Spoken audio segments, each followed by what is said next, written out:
மத்திய பட்ஜெட் வந்து அறிவிச்சிருக்காங்க. தமிழ்நாட்டிற்கு குறிப்பா சிறு குறு தொழிலுக்கு வந்து எந்த மாதிரி அறிவிப்புகள் இருக்கு? 2025-26 காட்டிலும் 2026-27 இந்த பட்ஜெட்டு கடுமையான மோசமாக இருக்கிறது என்று தான் தொழில்துறை சார்ந்து இருக்கிறவர்கள் நாங்கள் கருத வேண்டியதாக இருக்கிறது. கடந்த பட்ஜெட்டில் 22,000 கோடி ரூபாய் மட்டுமே ஒதுக்கீடு செய்திருந்தார்கள். அதுவே நாங்கள் வந்து ஒரு பயனும் எங்களுக்கு அளிக்காது என்று சொல்லியிருந்தோம். அந்த நிலையில் இப்போ இந்த பட்ஜெட்டில் வந்து வெறும் 10,000 கோடி ரூபாய் தான் ஒதுக்கியிருக்கிறார்கள். 12,000 கோடி ரூபாய் குறைத்து 10,000 கோடி. இப்போ எங்களுடைய தொழில்துறை இருக்கிறது என்று சொல்லப்போனால் எம்எஸ்எம்இ செக்டார் சொல்லக்கூடிய இந்த குறு சிறு நடுத்தர தொழில் இந்தியாவில் விவசாயிக்கு அடுத்தபடியாக வந்து பெருமளவில் வேலைவாய்ப்புகள் உருவாக்கி கொடுக்கிற செக்டார். உள்ளூர் ஜிடிபி அதிகமாக இந்தியாவில் ஜிடிபி அதிகமாக கொடுக்கிற செக்டார் எங்களுடைய செக்டார். நாங்கள் மத்திய அரசிடத்தில் நாங்கள் முன்வைக்கப்பட்ட கோரிக்கை என்பது நாங்கள் கொடுக்கிற ஜிடிபியிலிருந்து 1% ஒதுக்குங்க என்ற கேள்வி தான் நாங்கள் கேட்டிருந்தோம், கோரிக்கை தான் முன்வைத்திருந்தோம். ஆனால் 10,000 என்று சொல்லி எங்களை ஒன்றுமில்லாமல் வெறுமையாக விட்டுவிட்டதாக நாங்கள் பார்க்கணும். காரணம் என்றால் அந்த 1% ஜிடிபி ஒதுக்கினாலே 3.5 லட்சம் கோடி ரூபாய் இந்த எம்எஸ்எம்இ செக்டாருக்கு இவர்கள் தர வேண்டியது இருக்கும். அதுவும் செய்யவில்லை.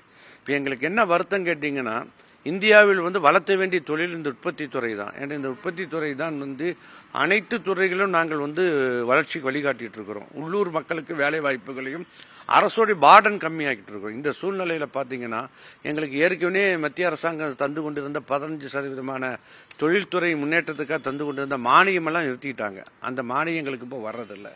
அது ஒரு பெரிய நெருக்கடி எங்களுக்கு உருவாக்கி கொண்டிருக்கிறது. அது மட்டும் இல்லாமல் வங்கியில் வாங்குகின்ற கடன்களுக்கு நாங்கள் திருப்பி செலுத்துவதற்கு கால அவகாசம் 6 மாதம் இருந்ததை 3 மாதமாக மாற்றினாங்க. அதை மீண்டும் வந்து 3 மாதம்ங்கிறது 6 மாதம் கொண்டு வாங்கணும். அதையும் எந்த அறிவிப்பும் வரல.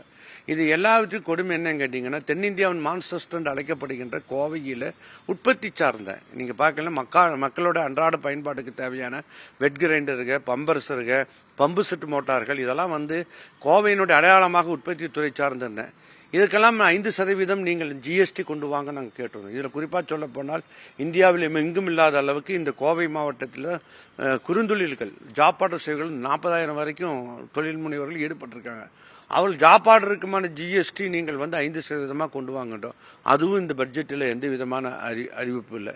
இது எல்லாத்தையும் காட்டிலும் முத்தாய்ப்பு என்னன்னு கேட்டிங்கன்னா, நீங்கள் இந்த மூலப்பொருள்கள் ஒரு தொழில்துறைக்கு என்பது மூலப்பொருள் என்பது தான் அது உற்பத்திக்கு தேவையான அனைத்தும் உருவாக்கி கொடுக்குற மூலப்பொருள்.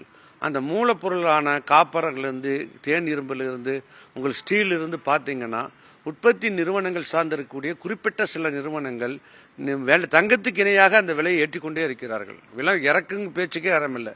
கிட்டத்தட்ட பார்த்தீங்கன்னா இந்த 1.5 ஆண்டுகளில் மட்டும் 40% அது விலையை உயர்த்தியதினால் இந்த மூலப்பொருள் எடுத்து தொழில் செய்து கொடுக்கின்ற சிறு குறு தொழில்கள் எல்லாம் கடுமையான நெருக்கடிக்கு ஆளாகி அவர்கள் ஆர்டர்கள் எடுத்ததெல்லாம் கைவிட்டு போய் பல பேர் தொழில் விட்டே போய் நிலைமைகளை வந்து பண்ணிட்டு இருக்காங்க. அப்போ நாங்கள் ஒரு மானிட்டர் கமிட்டி, விலை நிர்ணய கமிட்டி வேணும் அப்படிங்கிற முறையை நாங்கள் கேட்டிருந்தோம். அதுவும் இந்த பட்ஜெட்டில் அறிவிப்பில் இல்லை. பொதுவாக சொல்ல போனால் இந்த பட்ஜெட்டை பொறுத்த வரைக்கும் மத்திய நிதி அமைச்சர் அவர்கள் இந்த குறு சிறு நடுத்தர தொழில் பற்றி எந்த பார்வையும் அவர்களுக்கு இல்லை என்றுதான் நாங்கள் உணர்கிறோம். கோவையினுடைய வளர்ச்சி என்பது இங்கு இருக்கக்கூடிய தொழில் முனைவர்கள் உருவாக்கப்பட்ட இந்த நகரத்தில் மெட்ரோ திட்டத்தை கொண்டு வர வேண்டும், நிதி ஒதுக்க வேண்டும் என்ற எதிர்பார்ப்பு பொதுவாக மக்களாகிய எங்கள் எல்லோருக்கும் இருந்தது. அதுக்கான திட்ட அறிவிப்பும் இல்லை என்பதெல்லாம் எங்களுக்கு பெரும் ஏமாற்றமும் அதிர்ச்சியும் தான் இந்த பட்ஜெட்டு கடந்த பட்ஜெட்டையும் காட்டிலும் இந்த பட்ஜெட்டு கூடுதலாக தந்துள்ளது. 1,26,00,000 மனங்களை வென்ற தந்தை டிவி யூடியூப் சேனல், தவிர்க்க முடியாத தம்ப்நெயில்ஸ், கலக்கலான கான்டென்ட்ஸ். நீங்களும் இந்த குடும்பத்தில் இணைய இப்பவே சப்ஸ்கிரைப் பண்ணுங்க. அசுரபலம் கொண்ட எங்கள் டிஜிட்டல் கரங்களில் உங்கள் விளம்பரங்களை சேர்க்க வாட்ஸ்அப் பண்ணுங்க. 8939888838. Email advttv@dttv.in.